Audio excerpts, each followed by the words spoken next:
nǹkan méjì tánàbí ní kí wọ́n wò lára ènìyàn ká tó fi ìyàwó fún rí i pé nǹkan méjì yẹn ó wà lára rẹ ní gbogbo ìgbà ó sì fi ń báyàwó rẹ lò. kí ló lákọ̀ọ́kọ́ òun náà ní pé ànábì sallallahu alaihi wasallam ó lẹ́ni tí ó bá fi ọmọ yín àkọ́kọ́ tẹ́ wò lára rẹ náà ní pé ẹ wo ẹ̀sìn tó lẹ́sìn. ẹlẹ́ẹ̀kejì náà ní ìwà. ìwọ tó bá fẹ́ jẹ́ ọkọ rí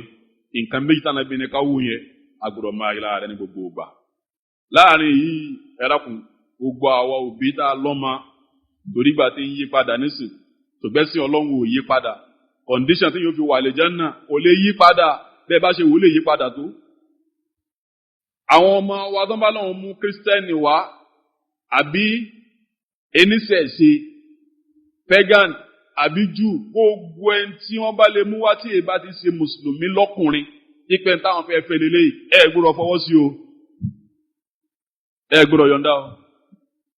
ẹ gbọ́dọ̀ fọwọ́ sí o ọmọ yín ò gbọ́dọ̀ fẹ́ kèfèrí o ọmọ yín lóbìnrin ò gbọ́dọ̀ fẹ́ kèfèrí o tó bá sì lè mú kèfèrí wá ẹni rárá ẹni bá lọ́wọ́ níbẹ̀ torí pé Ọlọ́run ti sọ ó ti clear nínú Al-Qur'an Al-Karim Suratul Mumtahana Quran 60:10 Ọlọ́run náà obìnrin mùsùlùmí kò lẹ́tọ̀ọ́ àti jáya fún gbogbo ẹni tí ì bá ṣe mùsùlùmí gbogbo ẹni tí ì bá ṣe mùsùlùmí wọn ò lẹ́tọ̀ọ́ àti jẹ́ ọkọ fún mùsùlùmí lóbìnrin ọ̀rọ̀ wà nù Quran ó sì clear ẹ̀dá kan ìjà mọ́lẹ̀ yìí lọ́wọ́ tó gbẹ́ni tó bá fẹ́ jẹ́ ọkọ rí nǹkan méjì ìgbọ̀rọ̀ wà lára rẹ ní gbogbo gbà ó sì fi ń báyàwó rẹ lò ìwà dáadáa àtẹ̀sìn.